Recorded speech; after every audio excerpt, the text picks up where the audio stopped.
Hi గారు, welcome to our channel. ప్రస్తుతం మనతో పాటు దాము బాలాజీ గారు సీనియర్ జర్నలిస్ట్ ఉన్నారు. వాడికి ఒకసారి మాట్లాడదాం. సార్ నమస్కారం. సార్ మంచు విష్ణు గారి కన్నప్ప సినిమా ఇంకొన్ని గంటల్లో అయితే రిలీజ్కి అయితే సిద్ధంగా ఉంది. అయితే ఈ సినిమా పైన రకరకాల చర్చలు సోషల్ మీడియాలో నెటిజన్స్ ఎన్నో రకాలుగా చర్చించుకోవడం మనం చూసాం. అందులో ప్రధానంగా అసలు ఈ సినిమా ఒరిజినల్ స్టోరీనా, నిజంగా జరిగిన కథను తీస్తున్నారా, అంతకుముందు వచ్చిన భక్త కన్నప్ప దీనికి ఏమన్నా సంబంధం ఉందా, అసలు కన్నప్ప అనే ఈ పేరుతో ఈ క్యారెక్టర్ తో ఎన్ని సినిమాలు వచ్చాయని చెప్పేసి ఈ రకంగా చర్చించుకుంటున్నారు. మరి దానికి సంబంధించి ఎటువంటి ఇన్ఫర్మేషన్ ఉంది? అండ్ ఈ సినిమా ఆల్రెడీ యూఎస్ లో ప్రీమియర్స్ పడ్డాయి. మరి అక్కడ నుంచి రిపోర్ట్స్ ఏ విధంగా వస్తున్నాయి? అండ్ బాలీవుడ్ లో చాలా మందికి కూడా మీడియా వాళ్ళకు స్పెషల్ షోస్ చేస్తారు. ఎలా వస్తున్నాయి సార్ రెస్పాన్స్ వాళ్ళ దగ్గర నుంచి? ఈ రెండు విషయాలు మనం మాట్లాడుకుందాం. ఒకటేమో అసలు గతంలో దీని మీద ఏమేమి సినిమాలు చేశారో ఇది నిజంగా జరిగిన కథ అయినా అనేది ఒక అంశం. రెండో అంశం, అమెరికాలో ప్రీమియర్ షోలు పడ్డాయి కదా, ఇది వాళ్ళ రివీల్ ఏంటి అనేది. సో గతంలో యాక్చువల్గా ఏంటంటే ఇది శ్రీకాళహస్తీశ్వర మహత్యం అని దూర్జటి 16వ శతాబ్దంలో కావ్యం రాశాడు. ఆ కావ్యం నుంచి మనవాళ్ళు ఎక్కువ తీసుకున్నారు. కాకపోతే ఇది ఏంటంటే అంతకు ముందే 12th సెంచరీలోనే 63 నాయకర్ల గురించి పెరియ పురాణం అని ఉంది తమిళ్లో. ఆ పెరియ పురాణంలో ఫస్ట్ భక్త కన్నప్ప గురించి చెప్పారు.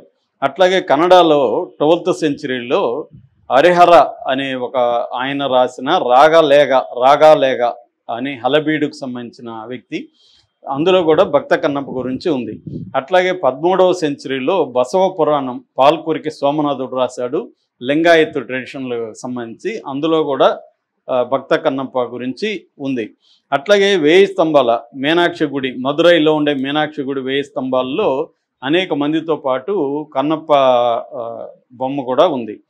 అట్లాగే విజయనగరంలో శివాలయ మీద కొన్ని విగ్రహాలు బొమ్మలు ఉంటే అందులో భక్త కన్నప్ప కూడా ఉంది.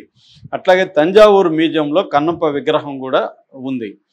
అట్లాగే 19th సెంచరీ అంటే 1820-25 ప్రాంతంలో ఒక పెయింటింగ్, ఉడుప్పర పెయింటింగ్లో కన్నప్ప ఒక కాలు శివుడి కంటి దగ్గర పెట్టి బాణంతో కన్నుని తీస్తున్న పెయింటింగ్ కూడా ఉంది. అంటే ఇది ఎప్పటి నుంచో వస్తున్న కథ. ఇది నిజంగా జరిగిందా లేదా ఎవరికి తెలియదు. అంటే హిస్టరీ పరంగా దీని మీద లేదు. మనకు బేసిక్గా ఇలాంటి జానపద కథలు 2 రకాలుగా ఉంటాయి. ఒకటి వీరగాథలు, 2 భక్తి గాథలు. వీరగాథలు కొన్ని ఉంటాయి, బొబ్బులి ఈ కథలన్నీ వీరగాథల కిందకు వస్తాయి.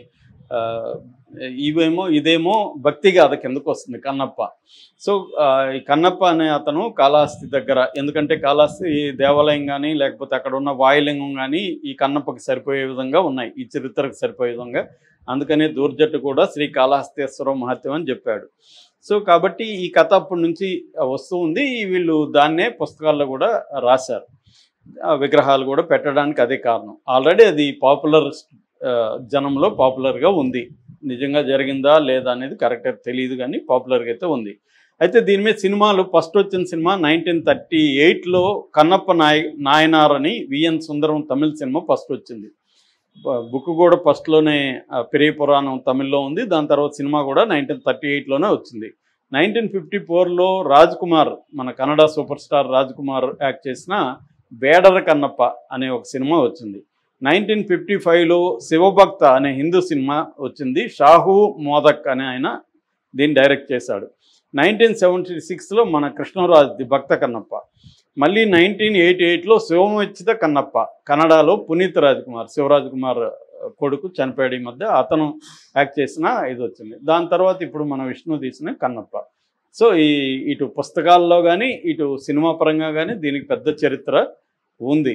ఇది జరిగిందా లేదనేది ఇప్పుడు ఎవరికి అనవసరం. ఎందుకంటే వీరగాథలు లేకపోతే భక్తి గాథలు అనేది జరిగిందా లేదనే దానికంటే కూడా అది ఎమోషనల్ ఇంపాక్టు, కల్చరల్ ఇంపాక్టు, భక్తిపరమైన ఇంపాక్టు బలంగా ఉంటుంది. అలాగా ఇది ఆల్రెడీ హిందీ ప్రజలకు కొంత తెలుసు, తమిళ కన్నడ వాళ్ళకి ఇంకా బాగా తెలుసు. కాబట్టి ఈ విష్ణు సినిమా కనెక్ట్ అయ్యే అవకాశాలు అయితే ఉన్నాయన్నమాట. అందుకనే వాళ్ళు జాగ్రత్తగా ముఖేష్ కుమార్ సింగ్ని హీరోగా పెట్టుకున్నారు. తర్వాత పాన్ ఇండియా కాస్టింగ్ని పెట్టుకున్నారు. ప్రభాస్ ఇప్పుడు పాన్ ఇండియా సూపర్ స్టార్. అట్లాగే మోహన్ లాల్, అక్షయ్ కుమారు, కాజలు, వీళ్ళందరినీ, శరత్ కుమార్, వీళ్ళందరినీ పెట్టుకున్నారు కాస్టింగ్ పరంగా. సో ఇప్పుడు రివ్యూ గురించి చెప్పుకుందాం. మామూలుగా ఇప్పుడు ఆల్రెడీ అమెరికాలో దీన్ని వేశారు.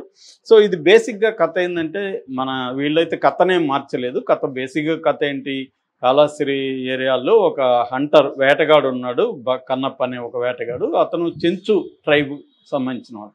ఇప్పటికీ మనం కాళహస్తి ఆ ఏరియాలో చూస్తే చెంచులు ఎక్కువ ఉంటారు. నల్లమల ఫారెస్ట్ అంతా కూడా చెంచులు ప్రిడామినెంట్గా ఉంటారు అన్నమాట. వాళ్ళు ప్రధానంగా వేట అనేది ఇప్పటికి కూడా చెంచులు వేటలో ఎక్కువగా ఉంటారు.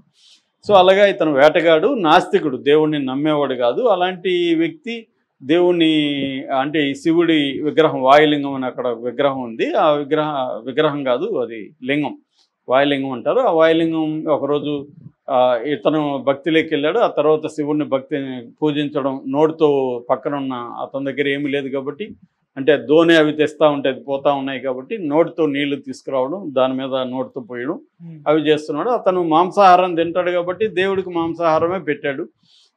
ఒకరోజు శివుడు ఇతన్ని టెస్ట్ చేయడం కోసం కంట్లో నీరు గార్చాడు. ఇతను ఒక కన్ను అయ్యో కంట్లో నీరు గారుస్తుందని చెప్పి ఇతనికి ఏం చేయాలి తెలియక ఆ కన్నుని తీసేసి ఒక కన్నుని అది అక్కడ పెట్టాడు. అప్పుడు శివుడు పరీక్షించడం రెండో కన్నులో చేశాడు. రెండో కన్ను చేయాలంటే ఇతనికి మళ్ళీ ఎక్కడ పెట్టాలో తెలియదు కాబట్టి గుర్తు కోసం కాలు అక్కడ పెట్టుకొని అప్పుడు తీసి పెట్టాడు. ఇప్పుడు శివుడు ప్రత్యక్షమే ఇతనికి విముక్తి ప్రసాదించాడు అనేది బేసిక్ కథ. దాని తర్వాత ఏంటంటే ఈ కన్నప్పనే పూర్వజన్మలో అర్జునుడు అయినట్టుగా అర్జునుడు శివుడికి మధ్య యుద్ధం జరిగినప్పుడు దాంట్లో భాగంగా కన్నప్పగా అవతారం వ్యర్థమని శివుడు అడిగినట్టుగా ఇట్లా ఏవేవో కథ చేసి దానికి ఒక లింక్ కలిపారు. ఒక చిన్న సంఘటన ఉండొచ్చు, దాన్ని కథగా తీసుకొని అది పెరుగుతూ వచ్చింది. దీన్ని ఇప్పుడు వీళ్ళు సినిమాగా తీసినప్పుడు ఇప్పటి వరకు కన్నప్ప మీద వచ్చిన సినిమాలకి ఇది కంప్లీట్గా డిఫరెంట్గా ఉందని రివ్యూల్లో చెప్తున్నారు. ఎందుకంటే ఇప్పటివరకు అంతా మనకి ఆ కాస్ట్యూమ్స్ అవన్నీ కూడా చెంచుల కాస్ట్యూమ్స్ ఇవన్నీ కూడా లోకల్గా నేటివిటీకి దగ్గరగా ఉన్నాయి. ఇదేమో ఒక ఇంటర్నేషనల్ స్టైల్లో సినిమా ఉంది. అంటే వాళ్ళ బాణాలు కానీ అవన్నీ హైటెక్, దాంట్లో ఏమన్నా ఏఐ వాడారా ఎలక్ట్రానిక్ వాడారా అన్నట్టుగా స్టైల్గా ఉన్నాయి. అవన్నీ వీళ్ళ కాస్ట్యూమ్స్ కానీ అవన్నీ స్టైల్ ఉన్నాయి. అంటే ఇవాళ ఒక వీడియో గేమ్ బిగ్ స్క్రీన్ మీద చూస్తే ఎలా ఉంటుందో ఆ స్టైల్లో ఉంది అని చెప్తున్నారు. అయితే ఎఫెక్టివ్గా వాడుకున్నారు కాస్టింగ్ని. ముఖ్యంగా మోహన్ లాల్ క్యారెక్టర్ చాలా బాగా వచ్చింది, ప్రభాస్ది బ్రహ్మాండంగా వచ్చింది. వీళ్ళందరూ స్క్రీన్ టైం కూడా ప్రభాస్కి దాదాపు 30 నిమిషాలు ఉంది, మోహన్ లాల్కి 15 మినిట్స్ ఉంది, అక్షయ్ కుమార్కి 18 మినిట్స్ ఉంది, కాజల్కి ఒక 15 మినిట్స్ ఉంది. అలాగా స్క్రీన్ టైం బాగుంది. ప్రభాస్ క్యారెక్టర్ కూడా చాలా బాగా వచ్చింది. ప్రభాస్ ఫ్యాన్స్ కూడా చాలా బాగా ఎంజాయ్ చేస్తారు. ఫస్ట్ హాఫ్ అయితే కొద్దిగా స్లో నెరేషన్లో ఉంటే, అంటే కథను ఎస్టాబ్లిష్ చేయడం అవన్నీ వెళ్తుంది. సెకండ్ హాఫ్ మాత్రం చాలా బాగుంది. ముఖ్యంగా లాస్ట్ 40 నిమిషాలు అయితే చాలామంది ఏం రాస్తున్నారంటే మా మతిపోయే స్థాయిలో ఉంది, మేము ఊహించలేదు, నేను స్టన్ అయిపోయాను, షాక్ అయిపోయాను, లాస్ట్ 40 మినిట్స్ ఎక్స్ట్రాడినరీగా ఉంది, మా కాంతార గుర్తొచ్చిందని చాలామంది రాస్తున్నారు. సో భక్తి ఎలిమెంట్ని ఇతని క్యారెక్టర్ దీన్ని చాలా ఎక్స్ట్రాడినరీగా పోర్ట్రే చేశారు. విజువల్స్ చాలా ఎక్స్ట్రాడినరీగా ఉన్నాయి. కెమెరా స్టీఫన్ దేవసి చేసిన కెమెరా వరకు ఎక్స్ట్రాడినరీగా ఉంది. అట్లాగే మ్యూజిక్ షెల్డన్ చావ్, రివర్స్ చెప్పినాను, Sheldon Chau director of photography, ఈయన స్టీఫన్ దేవసి మ్యూజిక్. సో వీళ్ళిద్దరిది కూడా ఎక్స్ట్రాడినరీగా ఉంది.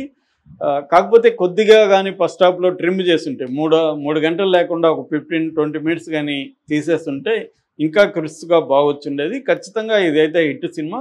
ముఖ్యంగా నార్త్లో మాత్రం పెద్ద హిట్ అయ్యే అవకాశం ఉంది. వాళ్ళకి భక్తి ఎక్కుతుంది, ఈ బాగా పోర్ట్రే చేశారు భక్తిని. కానీ లాస్ట్ మాత్రం హార్ట్ టచింగ్గా ఉంది. ఎమోషనల్ పరంగా కూడా విష్ణు చాలా బాగా చేశాడు అనేది చెప్తున్నారు. ఆల్రెడీ దీన్ని రజనీకాంత్ కూడా చూసి కౌగలించుకొని చాలా బాగా చేసావు, చాలా బాగుంది సినిమా అని పెంచుకున్నారని చెప్తున్నారు. అట్లాగే హిందీలో క్రిటిక్స్కి కూడా వేశారు. వాళ్ళందరూ కూడా యునానిమస్గా సినిమా బాగుంది. ముఖ్యంగా సెకండ్ హాఫ్ ఎక్స్ట్రాడినరీ, చివరి పార్ట్ అయితే అలా థియేటర్లో